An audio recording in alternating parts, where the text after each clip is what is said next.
Hi friends, welcome back to my YouTube channel. ಭಾಳ ದಿನದಿಂದ voice over ಕೊಡಕಂತೀನಿ ರೀ. First gap ಆಗಿತ್ತಲ್ಲ, ಹಾಗಾಗಿ ಸ್ವೀಟಿಂದನೇ ಸ್ಟಾರ್ಟ್ ಮಾಡೋಣ ಅಂತಂದು ಒಂದು ಯೂಸ್ಫುಲ್ ಆಗುತ್ತೆ, ಎಲ್ಲರೂ ಈಸಿಯಾಗಿ ಮಾಡೋಂಥದ್ದು, ಏನು ಮನೆಯಾಗಿದ್ರೂ ವೇಸ್ಟ್ ಆಗ್ಲಾಗತ್ತಂಗಿರೋದು ಏನಂದ್ರೆ ಬಾಳೆಹಣ್ಣು. ಆಲ್ರೆಡಿ ಈಗ ಗೊತ್ತಾಗಿರ್ಬೇಕು, ಬಾಳೆಹಣ್ಣು ಭಾಳ ಹಣ್ಣಾಗಿ ನಾವು ವೇಸ್ಟ್ ಮಾಡ್ತೀವಿ. ವೇಸ್ಟ್ ಮಾಡೋದು ಬೇಡ, ಅದರಿಂದನೇ ಸ್ವೀಟ್ ಮಾಡೋಣ ಅಂತ ಸ್ವೀಟ್ ಸ್ಟಾರ್ಟ್ ಮಾಡ್ತೀನಿ. ಸ್ವೀಟ್ ಅಂದರೆ ಎಲ್ಲರಿಗೂ ನೆನಪಾಗೋದು ಬೆಲ್ಲ ಅಥವಾ ಸಕ್ಕರೆ. ನಾನೀಗ ಆಪ್ಷನ್ ಕೊಡೋಂಗಿಲ್ಲ, ಇದಕ್ಕೆ ಸಕ್ಕರೆಯಿಂದ ಯೂಸ್ ಮಾಡೋಕ್ಕಾಗಲ್ಲ, ಬೆಲ್ಲನ ಬೇಕು.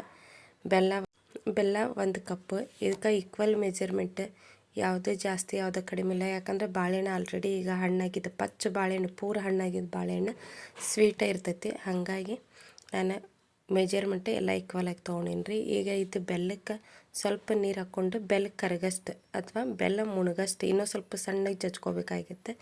ನಾನು ಬಿಸಿ ನೀರಿಗೆ ಹಾಕಿದ್ರೆ ಲಘು ಇದಾಗುತ್ತೆ ಅಂತಂದು ಬಿಸಿನೀರಿಗೆ ಹಾಕಿದ್ವಿ ಅಂದ್ರೆ ಲಘು ಕರಗ್ತೈತಿ ಬೆಲ್ಲ. ಹಾಗಾಗಿ ಸ್ವಲ್ಪ ನಾನು ಇನ್ನೂ ಕಣಿ ಹಂಗೆ ಐತ್ರಿ. ಬಿಸಿನೀರಾಗ ಕೈ ಆಡಿಸ್ಕೊತ ಹೋದ್ರೆ ಪೂರ ಕರಗ್ತೈತಿ. ಯಾವುದೇ ಪಾಕ ತೊಗೊಳಂಗಿಲ್ಲ, ಎಳಿ ಪಾಕ, ಗಟ್ಟಿ ಪಾಕ, ಡಬಲ್ ಪಾಕ ಏನಿಲ್ಲ. ಜಸ್ಟ್ ಅದು ನೀರಾಗ ಕರಗಿಸಿದ್ರೆ ಸಾಕು. ಈಗ 1 ಕಪ್ ಗೋಧಿ ಹಿಟ್ಟು.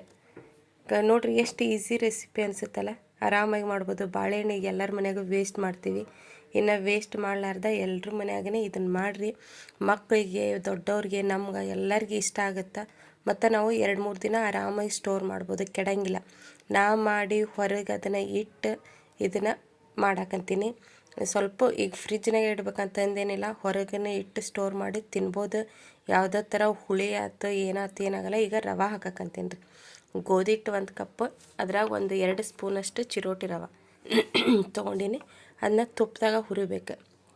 ಪೂರ ಹಸಿ ವಾಸನೆ ಹೋಗಿ ಗಮ್ ಅಂತಂದು ಬರಬೇಕು. ಈಗ ಬೇಸನೆಲ್ಲ ಹುರಿತಿರ್ತೀವಿ ನೋಡಿರಿ, ವಾಸನೆ ಹೆಂಗೆ ಬರ್ತೈತಿ ಹಂಗೆ ಇದು ಗೋಧಿ ಹಿಟ್ಟು. ಇಲ್ಲಾಂದ್ರೆ ಮನ್ಯಾಗ ಒಂದು ವೇಳೆ ಈಗ ಪಂಚಮಿ ಒಳಗೆ ನಾವು ಅಳ್ಳಿಟ್ಟು ಹಾಕಿಸಿರ್ತೀವಿ ನೋಡಿರಿ, ಹುರಿದು ಗೋಧಿ ಹಿಟ್ಟು, ಅದನ್ನು ಯೂಸ್ ಮಾಡಿದ್ರಂತೂ ಭಾಳ ಟೈಮ್ ಹಿಡಿಯಂಗಿಲ್ಲ, ಲಘು ಇದಾಗುತ್ತೆ. ಯಾಕೆ ಆಲ್ರೆಡಿ ನಾವು ಗೋಧಿ ಹುರಿದು ಹಿಟ್ಟು ಹಾಕಿಸಿರ್ತೀವಲ್ಲ, ಅದಕ್ಕೆ ಸ್ವಲ್ಪ ತುಪ್ಪ ಹಾಕಿ ಜಸ್ಟ್ ಒಂದು ಫ್ಯೂ ಮಿನಿಟ್ಸ್ ಹುರಿದು ಬಿಟ್ರೆ ಸಾಕು. ಇಲ್ಲಾಂದ್ರೆ ಈಗ ನಾವು ಹಸಿ ಗೋಧಿ ಹಿಟ್ಟು ತೊಗೊಂಡು ಅಂದ್ರೆ ಸ್ವಲ್ಪ ಕೈ ಹಿಡಿತೈತಿ. ಇದನ್ನ ಈಗ ಒಂದು ಕಡೆ ಇಟ್ಬಿಡನ್ರಿ. ಇದು ಆತು ಈಗ ಹುರಿದು. ಈಗ ಬಾಳೆಹಣ್ಣು ಎಷ್ಟು ತೊಗೊಂಡು ನೋಡ್ರಿ. ನಾನು ಇದು ಏಲಕ್ಕಿ ಬಾಳೆಹಣ್ಣು ಸಣ್ಣ ಮನ್ಯಾಗದ್ದು ಗೊನೆ ತಂದಿತ್ತು, ಹಾಗಾಗಿ ಹಣ್ಣನ್ನು ಭಾಳ ಹಣ್ಣು ಹಾಕಂತಿದ್ವು ಅಂತಂದು ನಾನು ವೇಸ್ಟ್ ಯಾಕೆ ಮಾಡೋದು ಸುಮ್ಮನೆ ಅಂತಂದು ಇದನ್ನು ಮಾಡಿದೆ. ಭಾಳ ಅಂದ್ರೆ ಭಾಳ ಟೇಸ್ಟ್ ಆಗಿತ್ತು. ಈಗ ಮಿಕ್ಸರಿಗೆ ಹಾಕ್ಕೊಂಡು ಅದನ್ನು ಎಷ್ಟು ಸಣ್ಣಗಾಗುತ್ತೋ ಅಷ್ಟು ಸಣ್ಣಗೆ ಹಾಕ್ಕೋಬೇಕ್ರಿ. ಹಾಕ್ಕೊಂಡು ಹುರಿದ ಗೋಧಿ ಹಿಟ್ಟಿತ್ತಲ್ಲ ಅದಕ್ಕೆ ಹಾಕ್ಬೇಕು. ನಾನು ಹಂಗೆ ಮಾಡ್ತಿದ್ನಿ ರೀ. ಬಾಳೆಹಣ್ಣು ಮನ್ಯಾಗ ಜಾಸ್ತಿ ಇದ್ವು ಅಂದ್ರೆ ಬಿಡ್ತಿದ್ದೆ. ಈ ಸರ್ತ ಅದು ಯಾಕೆ ಚೆಲ್ಲೋದು, ಏನೋ ಮಾಡೋಣಿರ ಅಂತಂದು ಟೇಸ್ಟ್ ಕರೆಕ್ಟ್ ಬರುತ್ತೆ ಅಂತೇನೋ ಗೊತ್ತಿರಲಿಲ್ಲ ನನಗೆ. ನೋಡೋಣ, ಟ್ರೈ ಮಾಡೋಣ ಅಂತಂದು ಮಾಡಿದೆ. ಪರ್ಫೆಕ್ಟ್ ಅಂದ್ರೆ ಪರ್ಫೆಕ್ಟಾಗಿ ಬಂತು. ಅದಕ್ಕೆ ಇದನ್ನ ಯಾಕೆ ವಿಡಿಯೋ ಮಾಡಬಾರ್ದು, ಹೆಂಗೋ ಮನ್ಯಾಗ ಬಾಳೆಹಣ್ಣು ಅದಾವೆ ಮಾಡೋಣ ಅಂತಂದು ಮಾಡಿದ್ದೆ. ಮತ್ತು ನಾನು ಹೊರಗೆ ಇಟ್ಟನ ಈ ವಿಡಿಯೋ ಕಂಪಲ್ಸರಿ ಹೇಳಕಂತೀನಿ.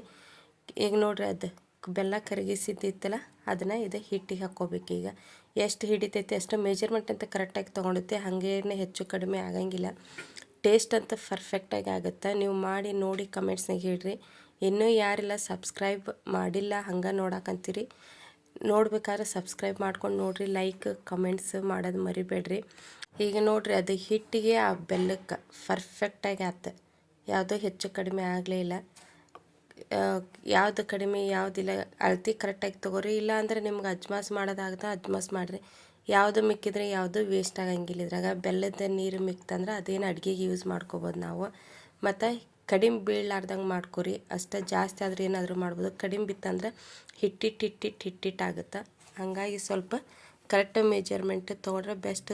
ಸ್ವಲ್ಪ ಅದ್ರಾಗ ಬಾಳೆಹಣ್ಣು ಒಂದು ವೇಳೆ ಮಿಕ್ಸರ್ ಹಾಕೋಬೇಕಾದ್ರೆ ಒಂದೊಂದು ಇಟ್ಟು ಹೋದ್ರೆ ಸ್ಪೂನಿಲ್ಲೇ ಸ್ವಲ್ಪ ಸ್ಮ್ಯಾಶ್ ಮಾಡ್ಕೊಂಬಿಟ್ರೆ ಅಲ್ಲಿಗೆ ಕರೆಕ್ಟಾಗುತ್ತೆ. ಸ್ವೀಟ್ ಅಂತೂ ಮಸ್ತ್ ಅಂದ್ರೆ ಮಸ್ತ್ ಆಗುತ್ತೆ. ನೀವು ಮಾಡಿ ನೋಡಿ ಹೇಳ್ತೀರಿ. ಎಲ್ಲರ ಮನೆಯಾಗೂ ಬಾಳೆಹಣ್ಣು ಎಂಥ ನಮ್ಮ ಮನೆಯಾಗ ತಿಂತಾರಂದ್ರೆ 1-2 ಅಂತೂ ಬಾಳೆಹಣ್ಣು ಇದ್ದೇ ಇರ್ತಾವೆ, ಮಿಕ್ಕಿರ್ತಾವೆ. ಪೂರ ಚಿಕ್ಕಿಗೆ ಏಲಕ್ಕಿ ಹಾಕಕ್ಕಂತೀನಿ ಸ್ವಲ್ಪ. ಮನೆಯಾಗಂತೂ ಮಿಕ್ಕಿರ್ತಾವೆ. ಅದಕ್ಕೆ ಟ್ರೈ ಮಾಡಿ ನೋಡಿರಿ. ಈ ರೆಸಿಪಿ ಅಂತೂ ಎಲ್ಲರಿಗೂ ಇಷ್ಟ ಆಗುತ್ತೆ. ಈಗ ಇನ್ನೊಂದು ಸ್ಪೂನ್ ತುಪ್ಪ ಹಾಕ್ಕೊಂಡಿರಿ. ಲಾಸ್ಟ್ ನೋಡಿರಿ, ಅದು ಹೆಂಗೆ ತವ ಬಿಟ್ಕೊತ ಬರಾಕಂತೈತಿ, ಅಲ್ಲಿಗೆ ಅದು ಸ್ವೀಟ್ ಕಂಪ್ಲೀಟ್ ಆತ ಅಂದಂಗೆ. ಇದಕ್ಕೆ ನಾವು ಬೇಕಂದರೆ ಡ್ರೈ ಫ್ರೂಟ್ಸ್ ಹಾಕ್ಕೋಬೋದು, ಕಸಗಸೆ ಹಾಕ್ಕೋಬೋದು, ಕೊಬ್ಬರಿನ ಹಾಕ್ಕೋಬೋದು. ನನಗೇನೋ ಇಷ್ಟ ಆಗಲಿಲ್ಲ, ಬಾಯಿಗೆ ಸಿಕ್ಕೊಂಡ್ರೆ ಸ್ವಲ್ಪ ಮಕ್ಕಳು ಕಿರಿಕಿರಿ ಮಾಡ್ತಾರೆ ಅನ್ನೋದಕ್ಕೆ ನಾನು ಏನು ಹಾಕಲಿಲ್ಲ. ಜಸ್ಟ್ ಏಲಕ್ಕಿ ಡ್ರೈ ಫ್ರೂಟ್ಸ್ ಲಾಸ್ಟ್ಗೆ ಹಾಕೀನಿ. ಇಷ್ಟು ಮಾಡಿ ನೋಡಿರಿ, ಈಗೆಲ್ಲ ಪೂರ ಎಲ್ಲಿ ಸ್ವಲ್ಪ ಹಂಚಿಗೆ ಅಂತ ಸ್ವಲ್ಪ ಇಟ್ಕೊಳಂಗಿಲ್ಲ ನೋಡಿರಿ, ಅಷ್ಟು ಪೂರ ಬರ್ತೈತಿ. ಈಗ ನಾನು ಇದು ಟಿಫಿನ್ ಬಾಕ್ಸ್ ತೊಗೊಂಡಿನಿ, ಯಾಕಂದ್ರೆ ಸ್ಕ್ವಯರ್ ಸ್ಟ್ರಕ್ಚರ್ ಚಂದ ಬರ್ತೈತಿ ಮತ್ತು ಪರ್ಫೆಕ್ಟಾಗಿ ಬರುತ್ತೆ ಅನ್ನೋದಕ್ಕೆ ಇದನ್ನು ಹಾಕೀನಿ. ಈಗ ಪ್ಲೇಟ್ಗೆ ಹಾಕ್ಬೋದು, ಸ್ವಲ್ಪ ಆ ಕಡೆ ಈ ಕಡೆ ಹೋಗುತ್ತೆ ಅನ್ನೋದಕ್ಕೆ ನಾನು ಇಂಥ ಟಿಫಿನ್ ಬಾಕ್ಸ್ ತೊಗೊಂಡಿನಿ. ನಿಮ್ಮ ಮನ್ಯಾಗ ಒಂದು ವೇಳೆ ಮೋಲ್ಡ್ ಇತ್ತಂದ್ರೆ ಮೋಲ್ಡ್ಗೆ ಹಾಕ್ರಿ, ಇಲ್ಲ ಅಂದರೆ ಈ ಥರ ಟಿಫಿನ್ ಬಾಕ್ಸಿಗೆ ಹಾಕ್ರಿ. ರೌಂಡ್ ಟಿಫಿನ್ ಬಾಕ್ಸ್ ಬರುತ್ತಲ್ಲ ಅದಕ್ಕೆ ಹಾಕಿದ್ರಂತೂ ದಪ್ಪ ದಪ್ಪಗೆ ಬರ್ತೈತಿ, ಪ್ಲಮ್ ಕೇಕ್ ಥರ ಬರ್ತೈತಿ. ನಾನು ಇದು ನೋಡಿರಿ ಎಷ್ಟು ಚಂದ ಬಂತು, ಸ್ವಲ್ಪ ಇದಾಗಿಲ್ಲ. ಡ್ರೈ ಫ್ರೂಟ್ಸ್ ಹಾಕಿ ನಾನು ಅದನ್ನ ಕಟ್ ಮಾಡಿದ್ದೆ ತಣ್ಣಗಾಯಿಂದ. 2 hour ಅಂತೂ ಬಿಡಬೇಕು ಕೊಡ್ರಿ. 2 ತಾಸು ಬಿಟ್ವಿ ಅಂದರೆ ಸ್ವಲ್ಪ ತಣ್ಣಗಾಯಿಂದ ಕಟ್ ಮಾಡಿದ್ರೆ ನೀಟಾಗಿ ಬರ್ತೈತಿ. ನಾನು ಇನ್ನೂ ಸ್ವಲ್ಪ ಬಿಸಿ ಇದ್ದಾಗ, ಯಾಕಂದ್ರೆ ಲೋಗೋ ಮಾಡ್ಬೇಕು ಅನ್ನೋ ಇದ್ರಾಗ ನಾನು ಬಿಸಿ ಇದ್ದಾಗ ಮಾಡೀನಿ. 1-2 ತಾಸು ಇದ್ದಂಗೆ ಕಂಪ್ಲೀಟ್ ತಣ್ಣಗಾಯಿಂದ ಮಾಡಿದ್ರಂತೂ ಸ್ವಲ್ಪ ಆ ಕಡೆ ಈ ಕಡೆ ಆಗಂಗಿಲ್ಲ.